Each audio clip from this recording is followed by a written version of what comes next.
Qiyamətdə hamıdan soruşacaqlar, hansı zamanda yaşadın?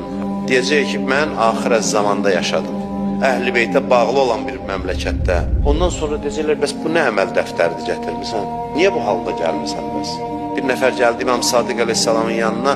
İmam soruşur ki, Quranın bu ayəsi haqqında nə deyirsən? Buyurur ki, o gün neymətlər haqqında soruşulacaq. Deyir, sənin fikrin nədir? Dedi, heç nədə Allah neymətlər verir, yemək, içmək, onun hesab kitabını soruşacaq. İmam dedi ki, bir adamı evvə dəvət edib ona çörək versin, onu sonra hesaba çəksin, nə qədər ədəbə uyğundur. Yaraşar ki, qonaqdan verdiyin süfrənin hesab kitabını aparasan. Dedi, yox. Dedi, bəs Allah'a necə yaraşdırırsan? Bəs dedi, nədən söhbət gedir?